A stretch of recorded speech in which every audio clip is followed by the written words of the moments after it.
La palabra de Dios dice: lo que era desde el principio, lo que hemos oído, lo que hemos visto con nuestros ojos, lo que hemos contemplado y palpado en nuestras manos, tocante al verbo de vida, porque la vida fue manifestada y la hemos visto y testificamos y os anunciamos la vida eterna, la cual estaba con el Padre y se nos manifestó. Lo que hemos visto, lo que hemos oído, eso os anunciamos, para que también vosotros tengáis comunión con nosotros, y nuestra comunión verdaderamente es con el Padre y con su Hijo Jesucristo. Estas cosas os escribimos para que vuestro gozo sea cumplido.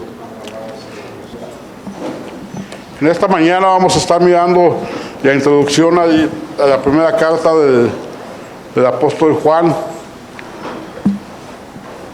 El apóstol Juan, uno de los discípulos de nuestro Señor Jesucristo,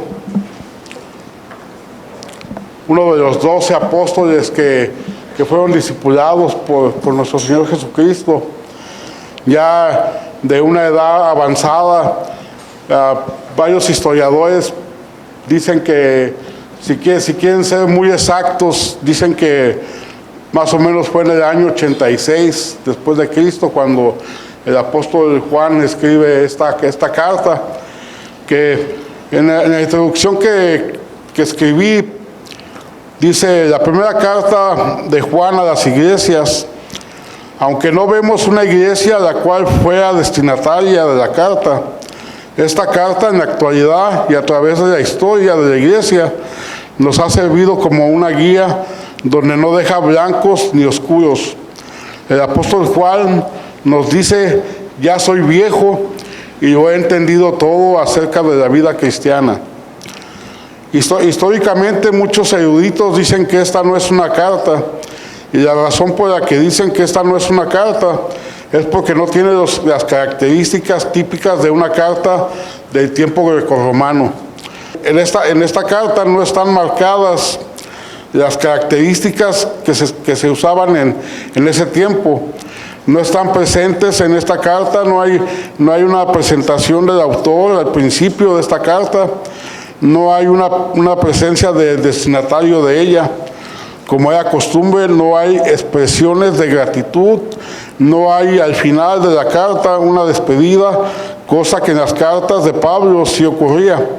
Cuando uno llega al apóstol Pablo, vemos que sí tenía un estilo lógico, metodológico en su retórica, o una forma de expresión en cartas como la carta de los Romanos, donde es un tanto judicial porque en ocasiones acusa, en otras defiende. Esta forma de Pablo hablar en sus cartas es lo que nosotros no vemos en la carta de Juan. Juan tiene una carta que es un poco ilógica en el patrón de expresión. Él habla y pasa de un tema a otro con suma facilidad. Sin introducirlo, vuelve y regresa al tema que estaba hablando anteriormente. Y eso hace que algunos hayan cuestionado cuál es la retórica o estilo de esta carta. Esta carta fue una carta, fue un tratado, fue un sermón, pero algo del problema es que en nuestra cultura actual pensamos que las cosas tienen que ser de la manera que nosotros hemos aprendido. Entonces, cuando las cosas no son como nosotros lo hemos aprendido, pensamos que está mal. Pero la metodología nos traiciona. Algo que no debemos olvidar es que esta carta, como todas las demás cartas en la Biblia, fueron inspiradas por el Espíritu Santo y por Dios. Y si Él quiso inspirarlo así, no nos queda más que aceptar que esta es la forma en la que Dios nos dice a nosotros que Él no puede ser encasillado. Pero independientemente de lo que haya sido, o lo que muchos piensan que sí fue una carta enviada a muchas iglesias de su época, y de la cual, gracias a Dios, hoy en nuestros días tenemos registro, y que es una carta con un alto contenido doctrinal, sumamente demandante.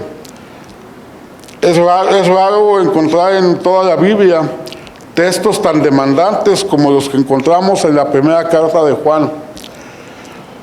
con un lenguaje sencillo, pero al mismo tiempo profundo e intenso. Como que no encontramos en la carta de Juan, ya al final de sus años, zonas grises. Cuando él escribe, nos dice en 1 de Juan 2:15 que tú amas al mundo o amas al Padre, pero no amas a ambos. Cuando llegamos al 2:22, 23, tú tienes al Padre y al Hijo o no tienes a ninguno.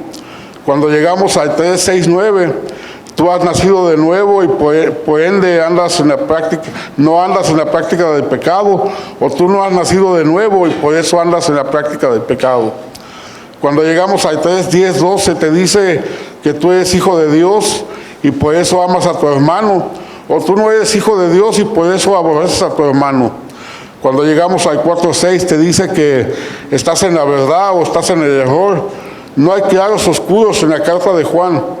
Al final de la vida del apóstol Juan, nos dice que él ya lo ha visto todo, lo ha visto claro y ha entendido cómo son las cosas. Y esta carta lo que va a hacer para los que ya somos cristianos, nos va a afirmar. Y aquellos que todavía están indecisos, los va a hacer meditar en nuestras creencias. Y nos va a cuestionar a todos en nuestra conducta. Por eso esta carta, estudiándolas positivamente, es de mucha bendición para la iglesia. Sabemos que Juan es el autor, y lo sabemos porque la iglesia primitiva así lo aceptó. Como veíamos en esta carta, no hay un autor, no hay quien diga yo Juan o yo Pablo, ¿verdad? Pero sabemos que fue el apóstol Juan el que la escribió, porque desde el principio de los siglos así fue aceptada, que esta carta fue escrita por Juan, uno de los 12 discípulos, uno de los del círculo cercano de Jesús, hermano de Jacobo, hijo de Zebedeo, llamado Juan, que era el autor de Primera de Juan, era el autor de Juan, era el autor de Segunda y Tercera de Juan, y el autor de Apocalipsis. Ahora, ¿a quién le escribe Juan? Como podemos ver, no hay un destinatario tampoco, ¿verdad? Pero ya cuando vamos leyendo la primera carta del apóstol Juan, vamos viendo que podemos entender a quién se la escribió. Juan 3, del 1 al 3.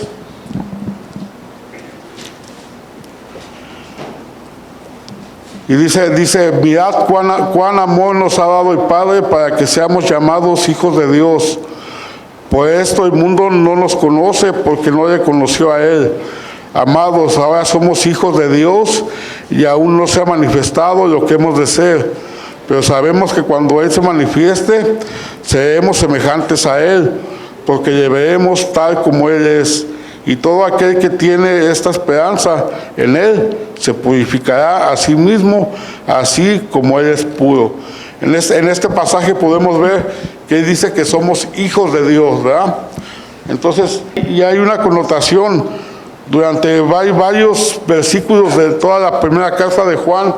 Podemos ver cómo el apóstol Juan llama a sus lectores, les llama hijitos míos.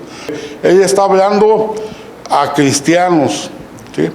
A cristianos, y posiblemente eran discípulos de él, eran miembros de la iglesia que él pastoreaba. Se supone que él estaba pastoreando en Éfeso. Entonces vemos la cercanía, cómo él les habla de hijitos y les habla de que somos hijos de Dios. Entonces él está hablando a una comunidad de cristianos, de hermanos, ¿sí? Ellos eran los destinatarios de esa carta.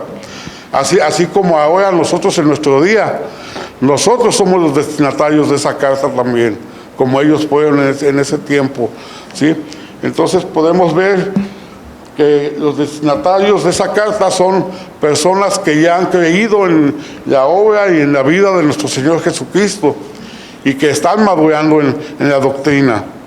Ahora, ¿por qué fue escrita esta carta? Esta carta fue escrita porque ya desde ese entonces comenzaban movimientos de herejías, como en toda la historia del cristianismo, desde la segunda parte del primer siglo, comenzó una lucha férrea en contra de la divinidad de nuestro Señor Jesucristo. En toda la historia del cristianismo, la divinidad de nuestro Señor Jesucristo ha sido fuertemente atacada. Y en esa época vemos que empezaban herejías. Eso lo podemos ver en el capítulo 2, verso 18-19. Hijitos, ya es el último tiempo, y según vosotros oísteis que el anticristo viene, así ahora han surgido muchos anticristos. Por esto conocemos que es el último tiempo. Salieron de nosotros, pero no eran de nosotros, porque si hubieran sido de nosotros, habrían permanecido con nosotros. Pero salieron para que se manifestara que no todos son de nosotros. Entonces vemos que ya se estaban formando herejías, ¿verdad? Anticristos. La palabra anticristo simplemente quiere decir es alguien que está en contra de Cristo, ¿sí? No es como a veces vemos en las películas, ¿no? De que es el anticristo que ha de venir, ¿no? Desde ese principio de la segunda parte del primer siglo ya estaban surgiendo anticristos que estaban en contra de la deidad de nuestro Señor Jesucristo. Este tipo de anticristos, lo que ellos decían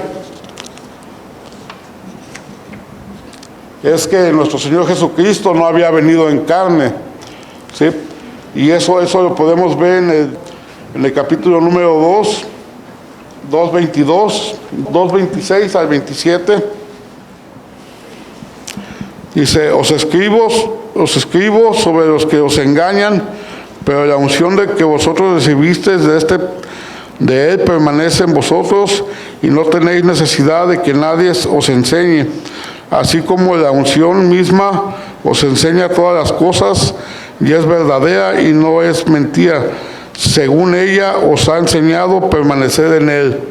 O sea, estas personas que habían salido de ellos, salieron de la congregación de Juan, y ellos salieron por su propia voluntad, pero después volvieron y volvían presentándose como maestros, como profetas, que traían una nueva enseñanza, ¿sí?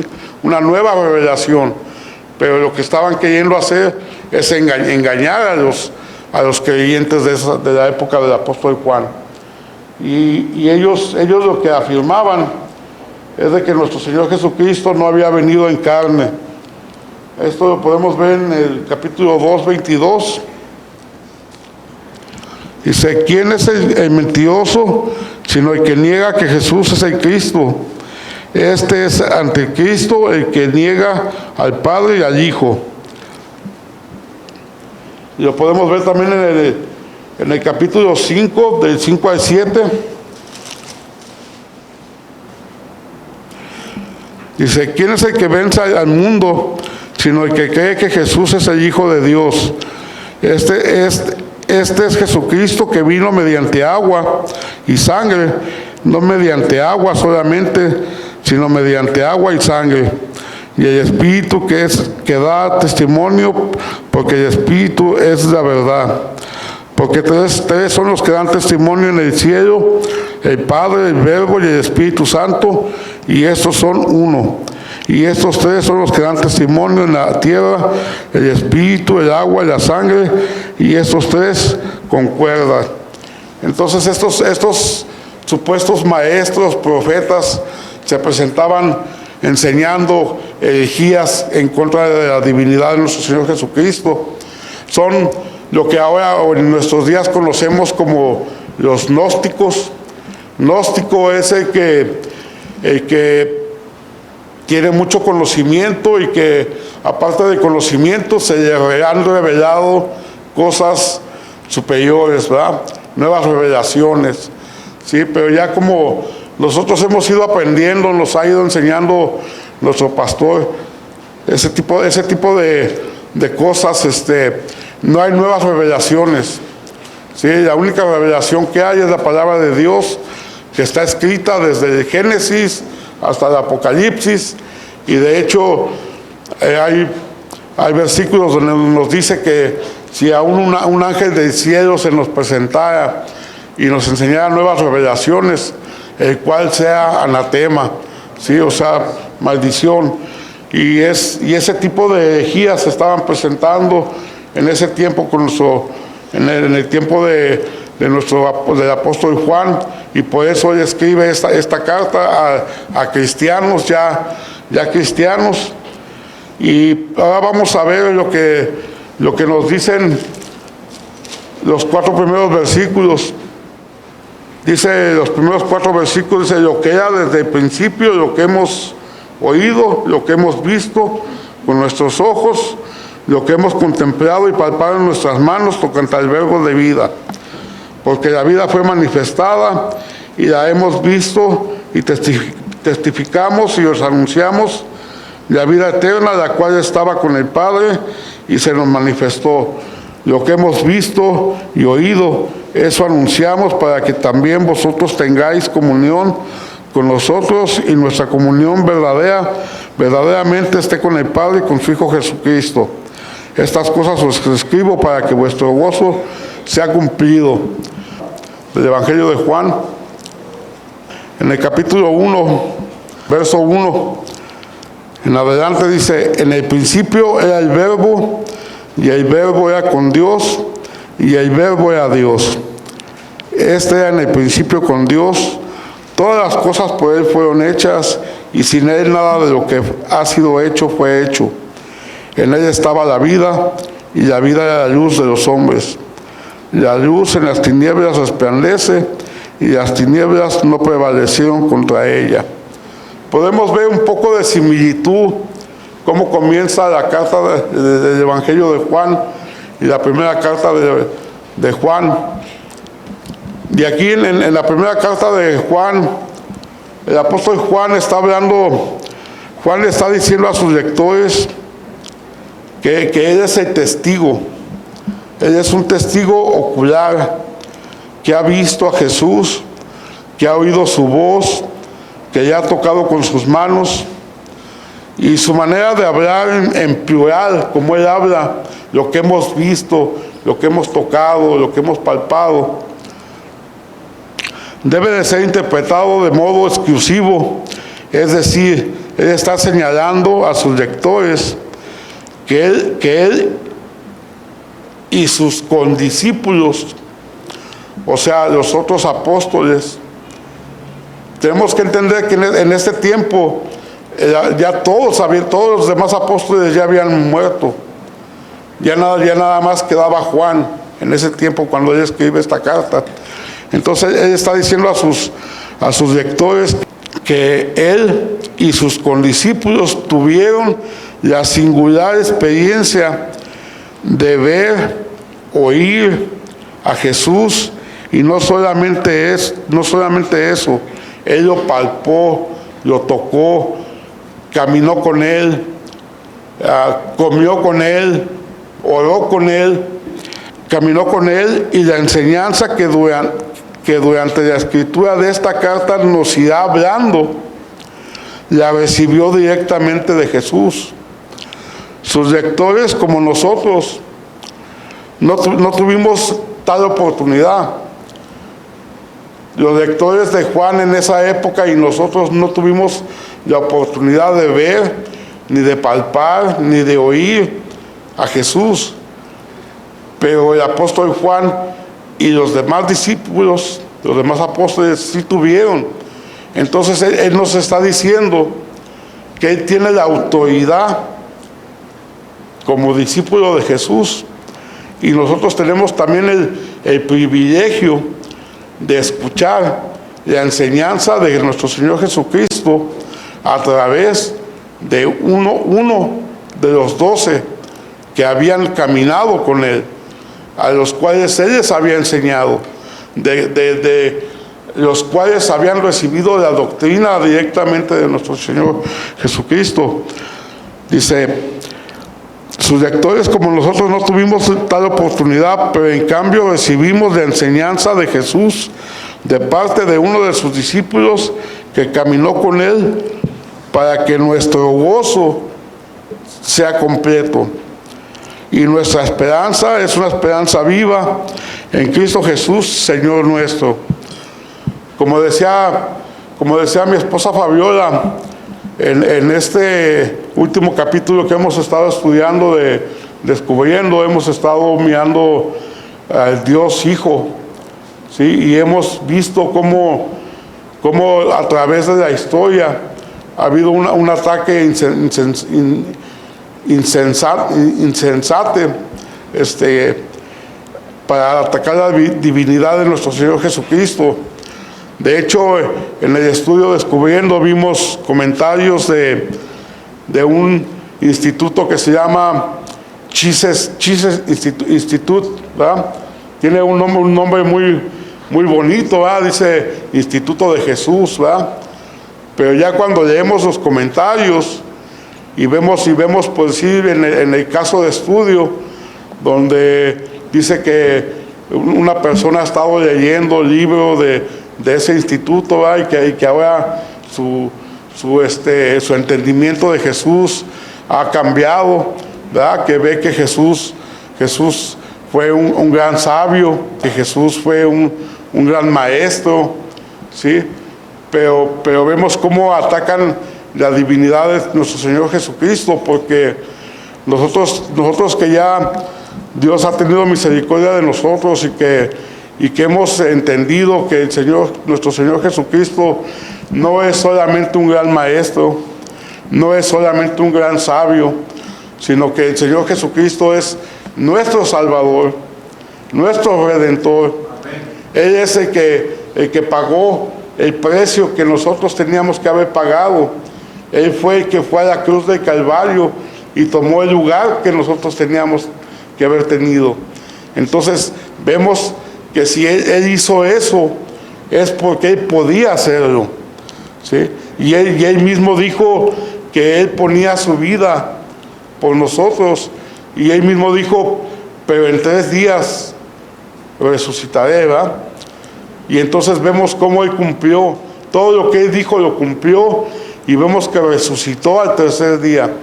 En este mismo libro de Descubriendo hemos visto que hay un comentario donde dice que si las células no se regeneraron, que si el ácido fólico no se volvió a activar, si la materia no se levantó, en vano fue a nuestra fe.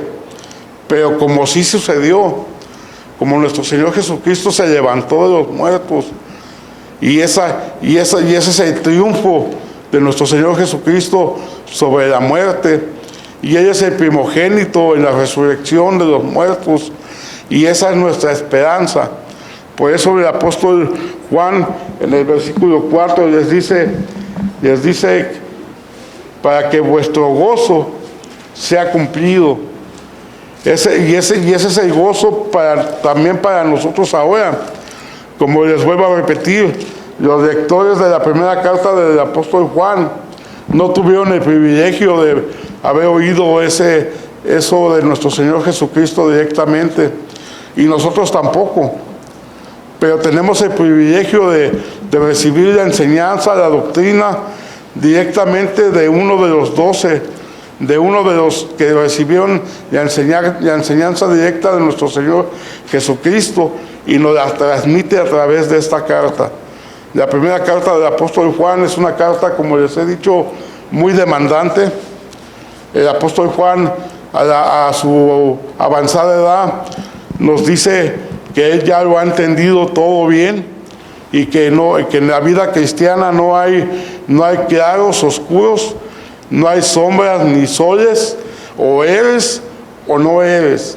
Él es tajante, él habla con la autoridad que tiene de haber sido enseñado directamente de nuestro Señor Jesucristo, y asimismo nos lo transmite para que nuestra fe sea reafirmada, dice el comentario que leí, para los que ya somos cristianos y para los que están en ese proceso, para los que están empezando a entender que el Espíritu Santo está empezando a llamar a su corazón para que meditemos en eso, ¿sí?